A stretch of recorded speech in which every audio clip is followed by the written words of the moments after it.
My daughter once told me she didn't want my last name on her college graduation plaque, said it didn't align with her brand. Her mom supported her, said it was a modern choice.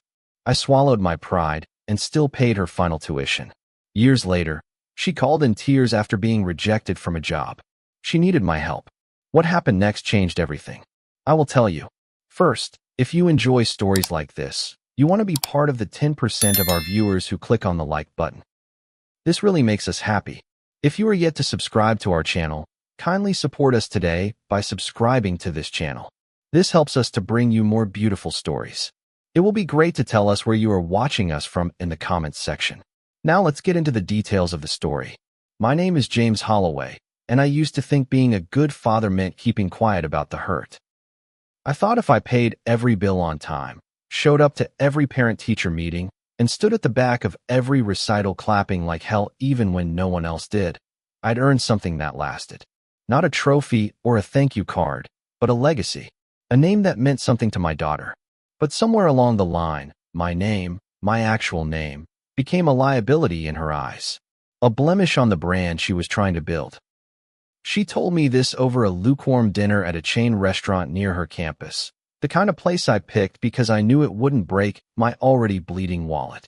She said, "I'm not using Holloway on my graduation plaque. I just think it doesn't align with the image I'm curating." She used that word, curating, like our family history was a Pinterest board.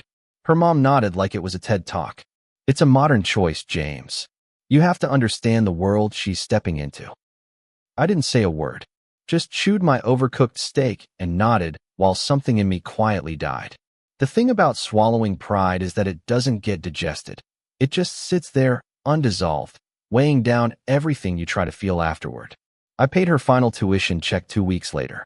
$32,000 from a combination of my savings, a personal loan, and cashing out a small retirement account I'd built working overtime shifts at the airport. I didn't tell her any of that. I didn't ask for a thank you. I didn't even get a copy of the bill. Her mom handled that, like she handled everything else once lawyers drew their invisible boundary lines around my weekends. I just wired the money and got a short text, "Funds received. Appreciate it."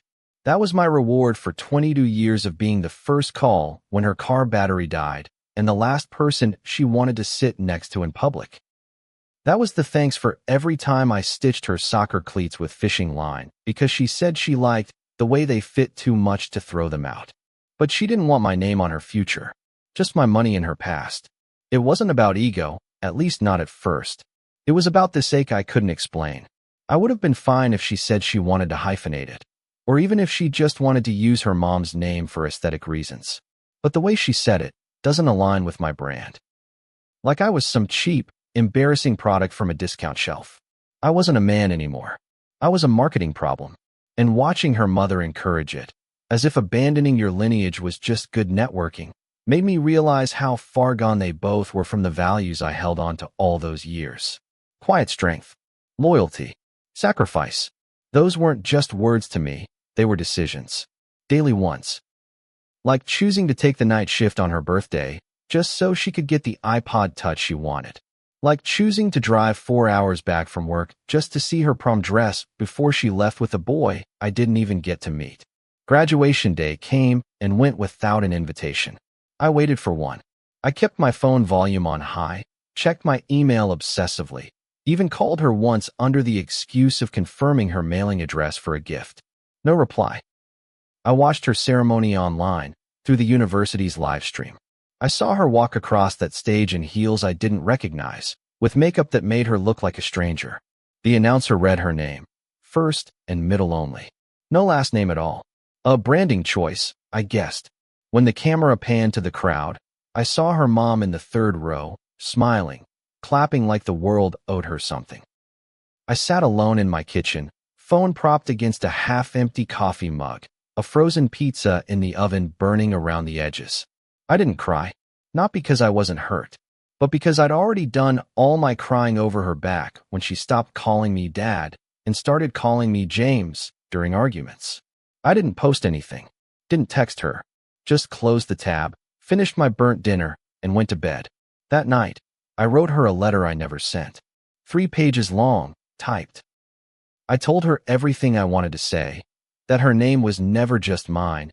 It was built on years of sacrifice she'd never see. I told her about the time I almost lost our house to keep her in private school. About the winter I worked 2 jobs and slept 4 hours a night, just so her Christmas wouldn't feel like a compromise. I reminded her that names weren't just letters, they were stories. And she'd chosen to end mine in silence. I folded that letter into an envelope and stuck it in a shoebox with her baby pictures and the hospital bracelet from the night she was born. I still remember holding her in that tiny room, her mother groggy and annoyed, and me holding this little bundle of hope with 10 wrinkled fingers and a name I swore would protect her. I never imagined she'd someday treat it like a burden. I went back to work like nothing happened, smiled at the guys in baggage claim, helped an elderly couple find their missing luggage, signed a few union forms. Life didn't pause for my disappointment, but I moved a little slower that week, laughed a little less, and every time someone called out Mr. Holloway, I flinched a little, because that name, the one I wore with pride for decades, had been discarded by the only person I ever wanted to carry it forward, and I couldn't make sense of it. How someone could reject a name that carried every ounce of love I had ever given. Still, I held on to one truth, stubborn and solid in my chest. I may not have been in her speech, on her plaque, or in her photos, but I was in every opportunity she ever had. I was behind every door that opened. Every choice she made, even the ones that cut me, was paved by the man she refused to name. There's a special kind of silence that settles into a house once a child is gone. Not just physically, but emotionally. It doesn't come all at once. It seeps in slowly, like fog rolling under a doorframe, until one day you realize you've stopped expecting her voice down the hallway. After graduation, I stopped setting an extra plate at the table, stopped checking my phone at night, hoping for a made it home safe text. I stopped making mental notes of funny things I wanted to tell her. Instead, I noticed the gaps. The space in the coat closet where her old varsity jacket used to hang, the empty hook by the door where her keys never sat, and the lack of her name, our name, anywhere in the world. It felt like living with a ghost who had never died, just changed her name and deleted the history where I existed. That silence grew louder than any fight we'd ever had. Sometimes I'd sit in the garage where I kept old boxes from her childhood. Report cards, scribbled drawings, ribbons from third-grade science fairs where she came in second but cried like it was the end of the world. I kept everything, every milestone. I never imagined I was archiving evidence. I thought I was preserving memories for her to look back on one day, maybe with her kids. But that hope faded the more I saw her new life unfold online. She had rebranded herself completely. New last name, a stylized signature, a slick portfolio of curated life moments, with captions that read like ad copy. She referred to herself as a self-made creative strategist. There were long posts about overcoming odds, pushing through barriers, building her future from the ground up. Not once did she mention a father.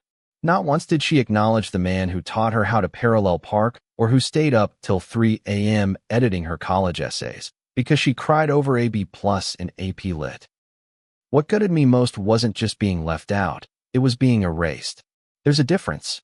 Being left out implies a passive absence. Being erased means someone looked you in the face and decided you were disposable, that you didn't belong in the story they wanted to tell. I would have rather she said I was a terrible father or that I failed her somehow. At least then I'd be a character in her life. Instead, I became a redacted line in her biography. Clean, professional, marketable. Her mother, of course, leaned into the narrative. She posted photos of the two of them clinking glasses with captions like, "Two women, one incredible journey. No one but us." I wasn't just invisible. I was inconvenient. And for a while, I convinced myself it was fine, that I didn't need credit as long as she was thriving. But that's a lie people tell themselves to avoid bitterness. And bitterness, when bottled up long enough, starts to ferment into something sour. I didn't tell anyone how I felt. Not my brother, not my coworkers, not the woman I'd been seeing on and off who asked once, very gently, "Do you talk to your daughter much?" and then never brought it up again after I shrugged.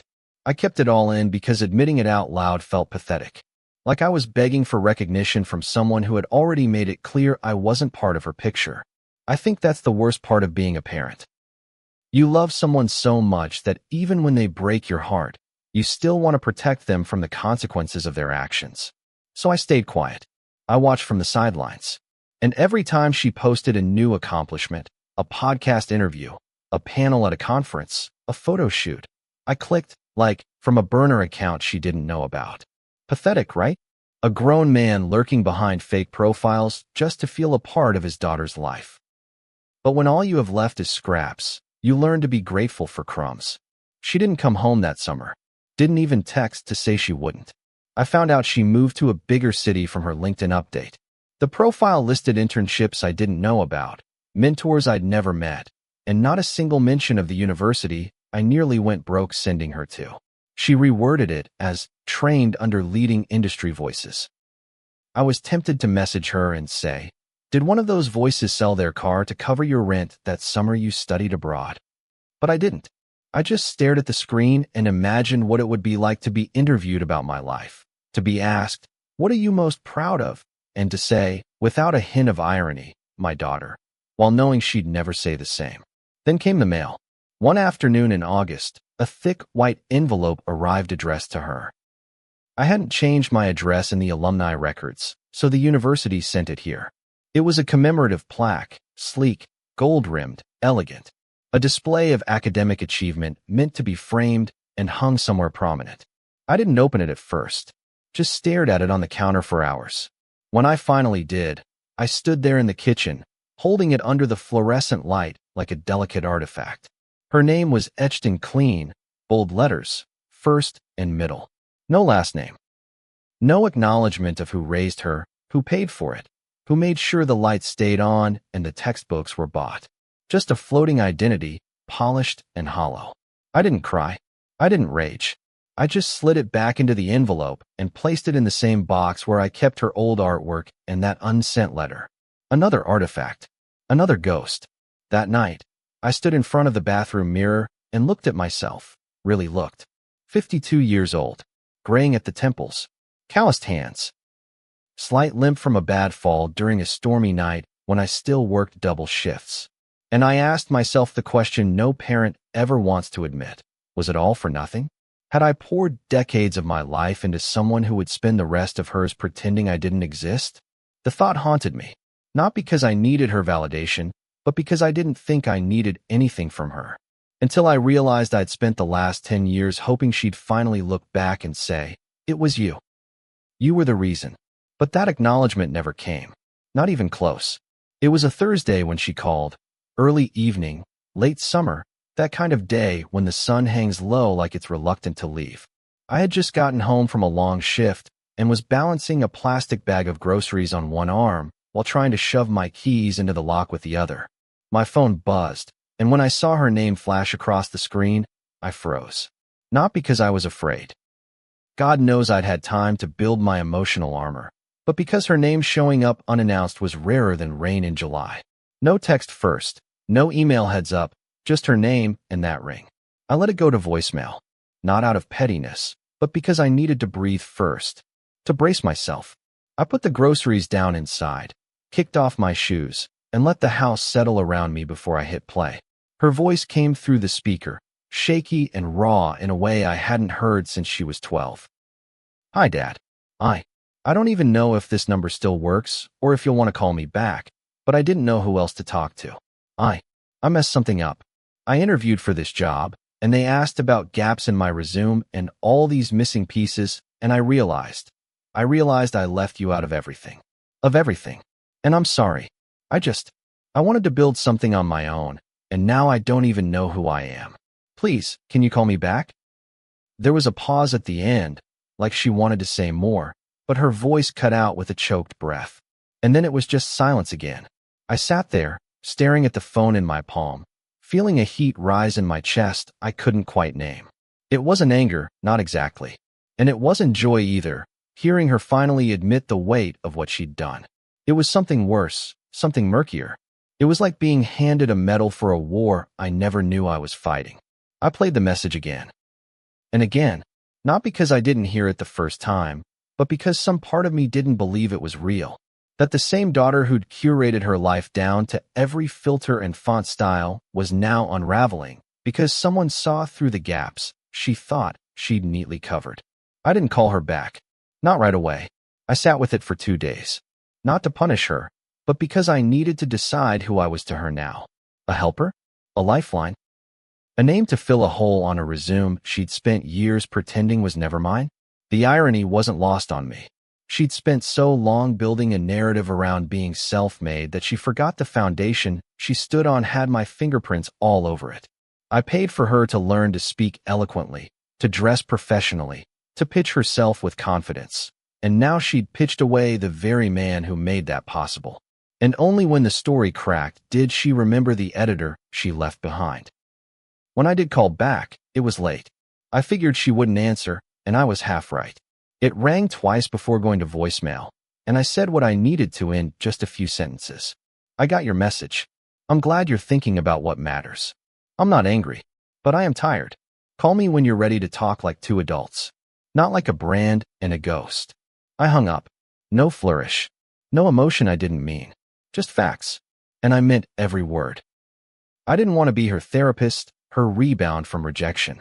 I wanted her to see me, fully, clearly, painfully, and not just when the job market told her to. She called the next day, and this time I answered. Her voice was hoarse, like she'd been crying. I don't know where to start, she said. I could hear her pacing. I thought if I could just clean everything up, make it look like I figured life out on my own, it'd make me stronger. But now I'm in this interview room, and they're asking about internships and mentors and funding, and I don't have real answers. Because I left out the truth. I left out you. I didn't interrupt her. I let her talk. Let her spill everything she'd been holding back. She told me about the job she wanted, how perfect it was, how the interviewer had looked at her file and said, "There's a lot of impressive stuff here, but it feels like something's missing." And that's when it hit her. I tried to sell a story, she whispered, but I cut out the part that made it real. It should have been satisfying, vindicating, but instead, I just felt old. I felt like the man who rebuilt a house from the ground up only to watch someone else take the listing photos. I told her I appreciated her honesty. I told her I loved her, and I meant that. But I also told her this didn't fix things. Love isn't a receipt, I said, and neither is regret. She went quiet on the other end. Not defensive, just quiet. And in that silence, for the first time in years, I felt like she was actually listening. Later that night, her mother texted me. Just one line, she's finally mature. Don't push her away now. I read it twice, then 3 more times, then stared at the blinking cursor on my phone as I typed my response. I didn't dress it up, didn't soften it. I wrote, growth doesn't earn back trust. It earns distance. And then I added another line before I hit send. She'll be fine without my name. I just hope she finally learns how to carry her own. No reply, just silence again. But this time, it didn't feel like a weight. It felt like space I was finally allowed to take up. That weekend, I did something I never thought I'd do. I told my side of the story. Not to friends, not to family. I posted it online.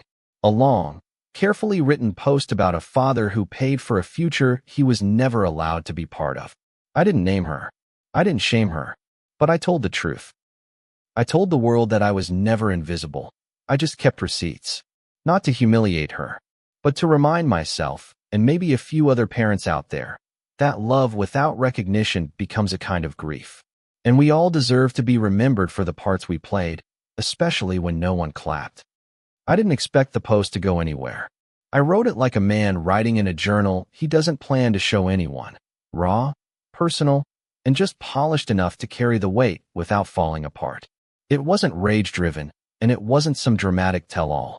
It was a truth that had been sitting in my chest for too long, tightening every time I saw her face in a filtered headshot or watched her accept praise for things I helped build.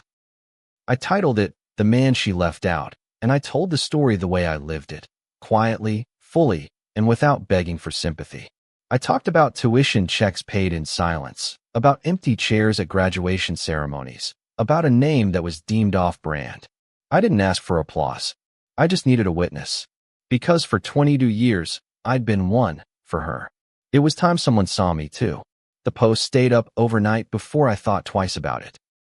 I figured maybe a few dads I knew from work would read it, nod silently, and move on. But when I woke up the next morning, my inbox was full. Hundreds of messages, comments, shares. People I hadn't spoken to in years tagging others, saying, "This hit too close to home." Strangers, other parents, kids, even professionals, messaging me with stories of being cut out, of trying to do right, and being written out of the credits. It spiraled fast. Not viral in the influencer sense, but viral in the emotional sense. Something had been touched. A nerve, a truth, a grief we didn't have language for before. And at the center of it all was me. Just a man who wanted his daughter to say, "That's my dad," without shame or spin. My daughter didn't comment. She didn't message me. But by evening, I got a text from her mother. Just 3 words. "What did you do?" That told me everything I needed to know. Not, "Are you okay?" Not, "Did something happen?" No curiosity, just damage control. That's how she always operated. Every uncomfortable truth was an image problem to solve, not a relationship to mend. I didn't reply. I let her sit with the uncertainty the way I'd been forced to sit with silence for years. She followed up 3 hours later. "She's finally mature. Don't push her away now." Like it was my responsibility to catch the pieces just because they were finally falling in my direction. I stared at that text for a long time. "She's finally mature." That phrase rubbed at me. It was supposed to be comforting, like I'd won something. But what did maturity mean if it only arrived after the damage was done? What did growth mean if it came without accountability? I'd spent years begging for scraps of recognition, and now that she'd tasted the bitterness of rejection, I was supposed to forget the years I wasn't good enough for her brand? That's not growth. That's desperation disguised as a hug. So I typed slowly, carefully, not out of anger, but clarity. Growth doesn't earn back trust. It earns distance. Then I put the phone down and left the house for a walk. That evening, I started getting messages from family, cousins, aunts, even my younger sister, who had always stayed neutral. They were split down the middle. Some said, "You said what needed to be said. I'm proud of you." Others accused me of humiliating my daughter. One relative, who never sent a birthday card or a graduation gift, had the audacity to write, "You're airing family business. You're better than this." As if they ever once stood up for me when I was being iced out of photos, plans, and milestones. I let them talk. Let them interpret it however they wanted. Because I wasn't doing this for them. I was doing this for the version of me who sat in an empty kitchen the night of her graduation, watching his legacy walk across a stage without his name. Then came her message. 2 days after the post. A short paragraph, but dense with emotion. "You humiliated me. I trusted you again, and this is what you do? Why did you need to tell the whole world our story?" I read it 3 times before responding. Because in those sentences, I saw something familiar, her mother's tone. The same deflection, the same victimhood. She didn't ask if anything I said was true. She didn't say, "I didn't know you felt that way." She focused on perception, on the audience, not the pain. That hurt in a way I didn't expect, because some part of me still wanted her to get it, to see me, not just as a useful resource or a background character, but as a human being who had loved her more than he knew how to express. I wrote back, "I supported you in silence." This was me speaking. And I left it at that. No rage, no lecture, just a statement of fact. Because I had, for more than 2 decades, absorbed every disappointment, every casual dismissal, every skipped invite without so much as a public word. She built her success on a foundation I laid with blood and hours and second jobs. And when I finally chose to tell that story, not to shame her, but to reclaim my own identity, she called it humiliation. That told me everything I needed to know about where we still stood. 3 days later, she showed up at my door. No warning, just the sound of tires on gravel and a knock I hadn't heard in over a year. I opened it, expecting confrontation. And that's exactly what I got. She didn't come in. She stood on the porch like she wasn't sure she belonged anymore. She looked thinner, tired, and angrier than I expected. "You couldn't have just told me to my face?" she asked. I looked at her. This woman who was once my baby girl, who used to sit on my shoulders and yell, "Faster, Daddy," as we crossed parking lots. and I felt both love and weariness so deep I could barely stand. I tried, I said. You weren't listening. She shook her head. Now everyone thinks I'm ungrateful, that I'm heartless. I didn't make them think that. I replied quietly. You did. She blinked. It landed like a slap. She looked away, jaw clenched, and for a moment, I saw the child in her again. Not the strategist, not the brand, just the daughter I used to read bedtime stories to, who used to ask me if the moon followed our car on the drive home. And in that flash of vulnerability, I felt something soften in me. Not forgiveness. Not yet. But the smallest crack in the wall I'd built around my heart. She didn't stay. She turned and walked back to her car without another word. No dramatic exit. Just the slow realization that not every story gets a clean resolution. And as she drove away, I stood in the doorway, hands in my pockets, heart still tight. I knew I wouldn't hear from her for a while, but I also knew something had shifted. Not in our relationship, but in me. I didn't need her to carry my name to feel whole. I just needed to stop letting her walk all over the one I already had. I thought the worst had passed once she drove off. Thought the storm had hit its peak, the kind that knocks over fences but at least leaves the house standing. But what I didn't realize then, what I was foolish to underestimate, was that the fallout wouldn't stay inside the family. It spilled out, slipped between the cracks of relatives' group chats, bled into mutual friends' timelines, got chewed up and twisted into versions of a story I didn't recognize. That's the danger of telling the truth in public. Once it's out there, people feel entitled to rewrite it. Some paint you as bitter, others make you a martyr. But the ones who cut deepest are the ones who know you, or at least used to, and still manage to get it all wrong. It started small. A comment here, a repost there.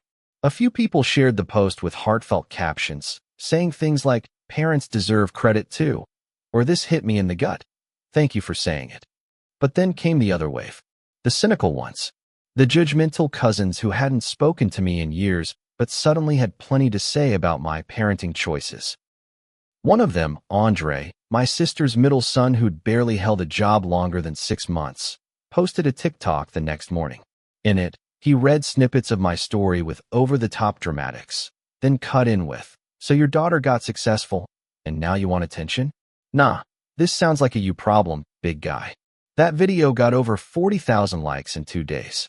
It wasn't the video that got me. It was the comments underneath.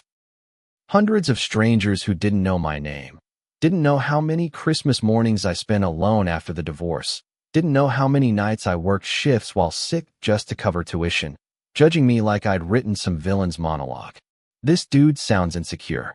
Parents always want to cash in once their kid gets famous. If he was really there for her, she wouldn't have cut him off. I wanted to reply. I wanted to scream. But I didn't. Because in some small way, I knew what I was inviting when I hit publish. I just didn't know it would sting like this. She saw the video, of course. My daughter. She texted me again, this time short and sharp. "Are you happy now? Is this the kind of attention you wanted?" I didn't answer right away. I stared at the message while the news played quietly in the background. The anchor's voice, just white noise to keep the room from feeling hollow. Happy? No, I wasn't happy. I didn't get joy from any of this. I wasn't a man looking for applause. I was a man who had run out of rooms to be silent in, who had tried everything, kindness, patience, absence, and was still erased from his own legacy. So I finally replied. I didn't write it for attention. I wrote it because I was tired of pretending it didn't hurt. That night, she posted a note of her own. It wasn't aimed at me by name, but I knew who it was about. She wrote, "Sometimes people tell stories about you that are more about their pain than your actions. Protect your peace, even from people who share your blood." That one got shared a few thousand times. A carousel of professional-looking photos followed, her laughing at brunch, her with some industry friends at a panel, her holding a mic on stage. The message was clear. She was fine. Untouched. Still rising. And if she'd felt any guilt about what she left out of her life story, she'd buried it under filters and strategic vulnerability. But not everyone bought it. Some people dug deeper. A former classmate of hers commented, "Didn't your dad pay for everything, though?" That comment got deleted quickly. Then another popped up on a repost of her post. "Rewriting your past doesn't erase the people who got you there." A small chorus was forming, not loud, not dominant, but present. And for once, I wasn't the only one holding the receipts. I didn't feed the fire, but I didn't put it out either. I sat with it, quietly, and let the world see what it wanted to. Because I wasn't here to win. I was here to be seen. And that was finally happening. A week later, I went into town to run errands, and that's when I felt it in the real world. I stopped at the pharmacy, and the cashier gave me a strange look. Not cruel, but cautious. "Hey," she said slowly. "Aren't you the guy from that post? The one about the daughter and the name thing?" I nodded, unsure whether to brace or smile. She paused, then said, "That was real. That felt like my dad. You said stuff people aren't allowed to say." I thanked her, nodded again, and walked out feeling heavier. Not because she'd said anything wrong, but because her words confirmed what I was afraid of. This wasn't just my story anymore. It belonged to the internet now. To strangers. To interpretation. Later that day, my daughter emailed me. Not a text. Not a call. A full email. 5 paragraphs. She opened with a sharp line. "I can't control how you feel, but I wish you hadn't shared it like that." Then it turned. She explained how hard she'd worked to distance herself from certain parts of her past. Not because she hated me, she said, but because she feared she wouldn't be taken seriously in her industry if people knew how much help she'd had. "I didn't mean to erase you," she wrote. "I just didn't know how to include you without looking small." That line hung in the air like smoke. Without looking small. That's what it came down to. Pride. Fear. Image. My presence in her story made her feel like less of a miracle. And that, to her, was the greater crime. I didn't respond immediately. I needed time. I walked into the den, opened the box where I'd kept all her childhood keepsakes. School photos, a lock of her baby hair, a birthday card she made when she was 7 that said, "Daddy is my hero." I held those items, one by one, and tried to reconcile them with the woman who now believed my inclusion would weaken her story. That disconnect cracked something in me, not in a loud, dramatic way, but in a slow, final one, like the quiet click of a lock turning from the inside. The next morning, I wrote back.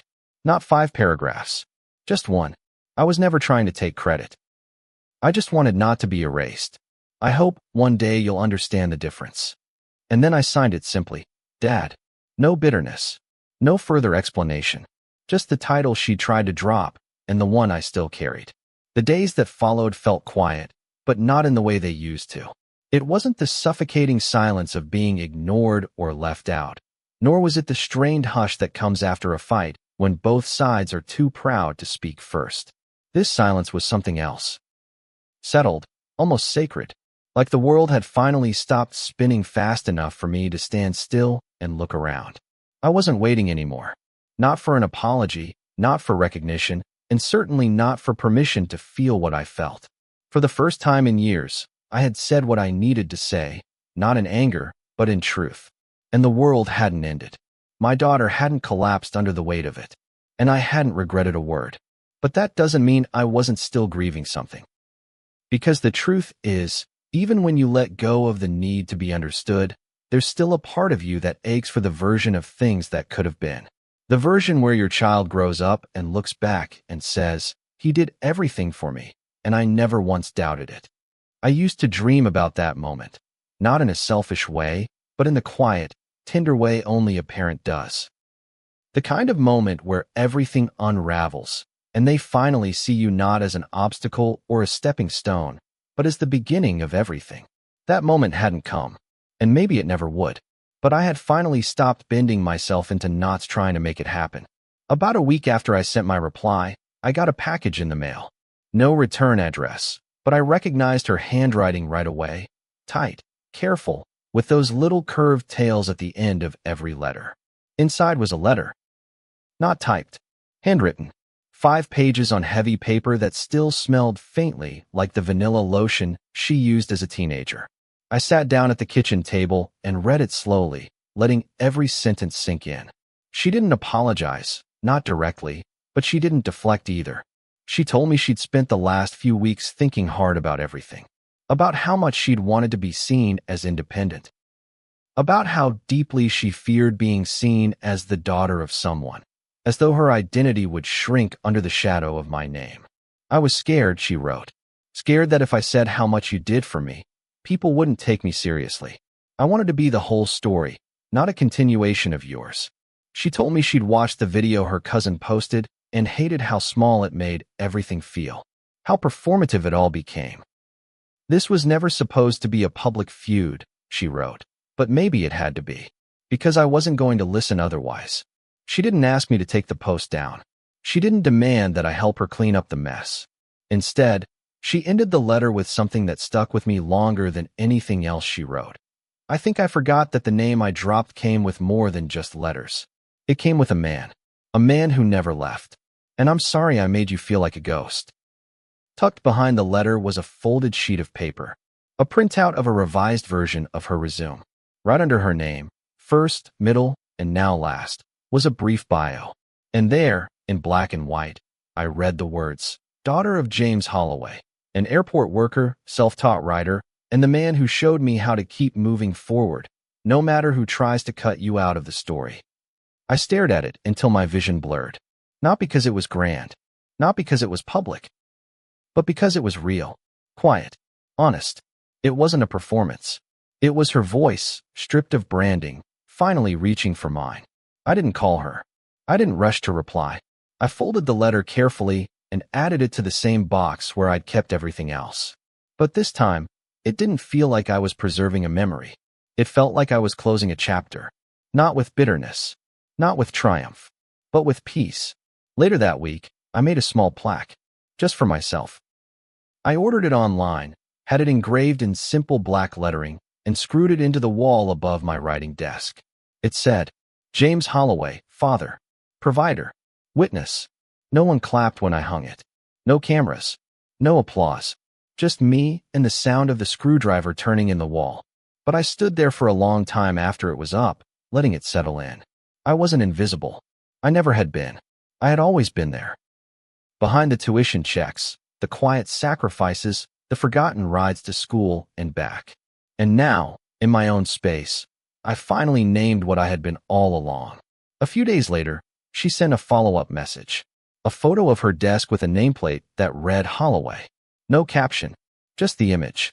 I didn't smile right away. My reaction wasn't joy. It was more complex. It was that layered ache of pride wrapped in the soft cloth of mourning. Because getting the name back didn't undo the years I'd spent without it. But it was something. A gesture. A crack of light. And for now, that was enough. We still don't talk every day. The relationship isn't perfect. We are two people slowly learning how to rebuild something without pretending it was never broken. But she calls me dad again. She signs her emails with love. And when she tells her story now, she doesn't start at college or her first job. She starts at home. If you've ever felt erased from someone's story, if you've ever given everything only to be remembered as nothing, this story is for you. Let me know in the comments. What do you do when someone finally tries to come back? Do you open the door or keep it closed to protect your peace? Share your truth below. And if this story hit home, don't forget to like, share, and subscribe for more real stories about family, forgiveness, and the power of finally standing up for yourself. See you soon in the next story.